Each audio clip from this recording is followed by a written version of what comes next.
Hello everyone, welcome to Kerala PSC HSA English classes. This is class 27. Today I am going to take class on Henrik Ibsen's play A Doll's House. It is a three-act play premiered at the Royal Theatre in Copenhagen, Denmark on December 21, 1879. The play is based on the life of Laura Keller, a good friend of Ibsen. What happened in her life is that Laura signed an illegal loan uh, because she wanted money to cure her husband Victor's tuberculosis. So she wrote to Ibsen asking for his help, his recommendation for her work. She was a writer. So she thought that she would get a good amount of money through her sales of the book, and that would repay her debt. But Ibsen refused, and she forged a check for the money. At this point, she was found out. Then what happened is that Victor discovered about the secret loan. He divorced her and thrown her to an asylum. And 2 years later, she returns back to her husband and children at his urging. And she went on to become a well known Danish author, living to the age of 83. So, the incidents of this play, A Doll's House, is similar to Laura Keller's life. So, let's see who are the characters of this play. First of all, the main protagonist is Nora Helmer. She is a mother of 3 children, a typical, an ideal 19th century wife. She's a wife of Torvald Helmer. He's a newly promoted bank manager. Another character is Dr. Rank. He's a rich man, a family friend.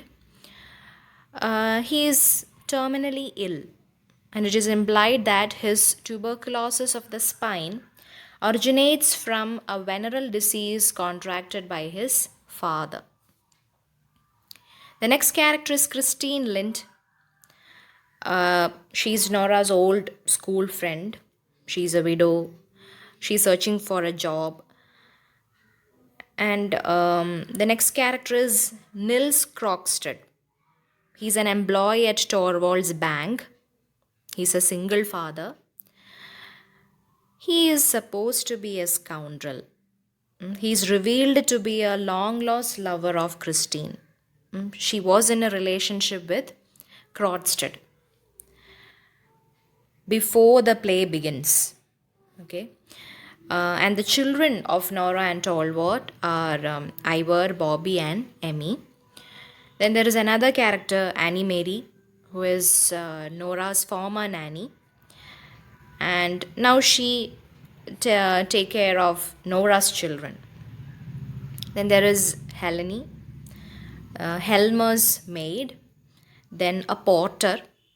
He delivers a Christmas tree to the Helmer household at the beginning of the play. So let's see what happens in Act 1. The play opens at Christmas time. Nora Helmer enters to her home carrying many gifts and many packages in her hand. It looks like she has a lot of money. So Nora's husband Torvald is working in his study. He's busy there when she arrives. So he playfully rebukes her for spending so much money. She's like a spendthrift, buying many Christmas gifts. And he calls her Little Squirrel. He calls many admiring words like his squirrel, his lark, many endearing words. And he teases her about how in the previous year she had spent weeks and weeks making gifts and ornaments by her own hand, because at that time money was scarce. She don't have that kind of money, but this year she lavishly spent her money for buying these Christmas gifts.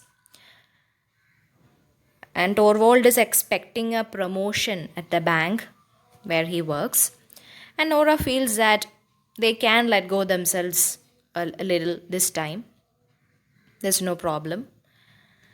Uh, then there comes two visitors. One is Mrs. Christine Linde, the Nora's friend, old friend.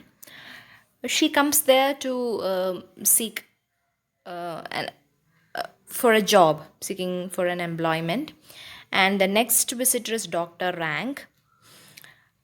He goes to the study room, and Christine and Nora tells about their problems each other. Christine had a very difficult years since her husband died, leaving her with no money, no children. And Nora says that things have not been easy for them too, because Torvald became sick and they had to travel to Italy so that he could recover. You know, when two ladies, when they come together, they will have so many things to tell, many, the shortcomings, the problems they have. So Christine tells that she feels her life is empty. So Nora promises her to talk to Torvald about helping her to find a job. Then Christine gently tells Nora that she is like a child. Torvald also treats her like a child, with calling her with some very endearing names, etc. Now, Nora is offended. She is not a child. She is a mother of 3 children looking after a house. And now she has got some money. She got the money for the travel from some admirer. So she told Torvald that her father gave her the money, but in fact she managed illegally to borrow the money, but he doesn't know that. So these years she has been secretly working to pay the debt off. Then another visit comes, Krogstad, a lower level employee at Torvald's bank, and he also goes to the study room. And Nora is now uneasy when she sees him. When Krogstad enters to the room, Dr. Rank returns. And he feels very wretched, though he tells about Krogstad that he is morally deceased person. After the meeting with Krogstad, Torvald comes out of the study room, and Nora asks him if he can give Christine a position at the bank. And Torvald says we can think about it. He gives a very positive response, saying that this is a very fortunate moment, as he's expecting a promotion. So Torvald, Christine, and Dr. Rank leave the house, leaving Nora alone. Then the nanny returns with the children, and Nora plays with them for a while until Krogstad creeps through the door into the living room and surprises her. So Krogstad tells Nora that Torvald intends to fire him at the bank and ask her to Torvald to allow him to keep his job. And she refuses. Then Krogstad threatens and blackmails her about the loan that she took out for the trip to Italy. He knows that she got the loan by forging her father's signature after his death. Then Krogstad leaves, and when Torvald returns, Nora tries to convince him not to fire Crocksted. Tolbert refuses to hear her pleas, explaining that Crocksted is a bad man, he's a liar, he's a hypocrite, and that years before he had committed a crime, he forged many people's signatures. So Torvald feels physically ill in the presence of a man, poisoning his own children with lies and dissimulation. Module 7, Basic Grammar Articles. Today we are discussing on some of the cases on when to use a and an. Use an before a word that starts with a vowel sound. If it does not start with a vowel sound, use a. A man, an elephant.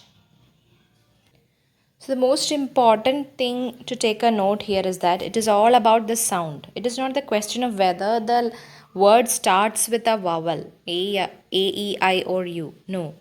It's a question of whether it starts with a vowel sound. Next, abbreviations that start with the consonants F, H, L, M, N, R, S and X attract an because they start with vowel sounds. For example, a LF transmitter was found in the basement. An FRS representative will be present after lunch. So here ends the class on articles. Now I have given some questions for practice. You have to try it out. You can see the answers on the description box. The only sport we enjoy is dash hockey. I left it at dash office. He is dash doctor. He drives at a speed of 90 miles dash hour. It's in dash MG road. I don't like dash milk. It's dash road on the left. The river Yamuna is dash longest river of all. We are having fish for dash dinner. Dash price of petrol keeps rising. Hope you have enjoyed the questions. Thank you.